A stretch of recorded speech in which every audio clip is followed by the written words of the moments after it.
وَجَعَلَ مِنْهَا زَوْجَهَا لِيَسْكُنَ عَلَيْهَا، پھر اللہ نے تمہیں ایک آدم سے پیدا کرنے کے بعد تمہیں زوجہ دے دی، جوڑے بنا دیے، زوجہ کو خامند دے دیا، خامند کو زوجہ دے دی۔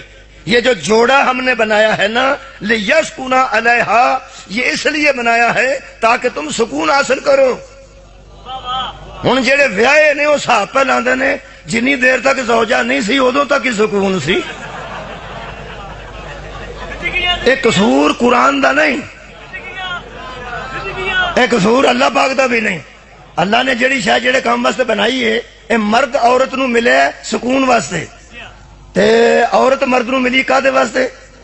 سکون واسطے۔ میں تواڈے کے بھی گزارش کراں گا اپنی اہلیہ واسطے قرآن دے مطابق سکون دا باعث بنو، او دی ٹینشن دا باعث نہ بنو، مہربانی فرماؤ، سکون دا باعث بنو۔ میں تواڈے گرز کر دیتی ہے، قرآن دے مطابق کہہ رہے ہیں۔ او یار تسی اپنا تے نبھاؤ نا، تو اپنی طرف سے تو نبھاتے جاتے، تسی اپنی طرف تو نبھاؤ، بھی سکون دا باعث بنو قرآن دے مطابق۔ چلو جی نہ بنیا جی، صلوات پڑھو، اللہم صلی علی محمد وآلہ۔ تسی تے ہاں بھی نہیں کردے پہ۔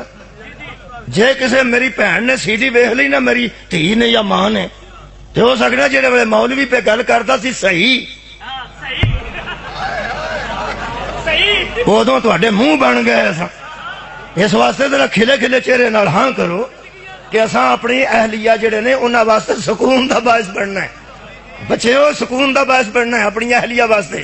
اس طرح پھر بدنامی ہوندی ہے مرداں دی، بندے چپ کر جاندے، اگلے آکھن ویکھو نا ہن منہ ایڈے ایڈے بن گئے نے، گل تے صحیح پہ کردا سی۔ تانوں پتہ اپنے مطلب دی گل آوندی ہوے تے او صحیح لگدی ہے۔ ایک دن اپنی بیوی نو آکھیا بھی تو نا گل میری سنتے نہیں پہ دھیان نال، تے اللہ فرماندا ہے پہ اگر دھیان نال بی بی گل نہ سنے تے او دا بستر الگ کر دو، تو جے پھر بھی نہ مڑے تو پھر مارو۔ فَاضْرِبْهُنَّ قرآن دی آیت ہے، ہو سکے تینوں ایتھوں قرآن پڑھنا ہو، اگے پیچھے بھی تو بندہ پڑھ سکتا۔ اس طرح نہیں کرنا چاہیے، اپنے مفاد نال قرآن تو نہیں نہ پڑھنا۔ قرآن یار سارا قرآن ہے، بولو میرے نال۔ ہن اج تک کسے ایتھوں قرآن نہ پڑھیا ہوے قبلہ تو میرا قصور تو نہیں نا۔ یقیموا الصلاۃ و آتوا الزکاۃ پڑھیا تو ایتھوں بھی پڑھو، بیوی واسطے سکون دا باعث بننا ہے۔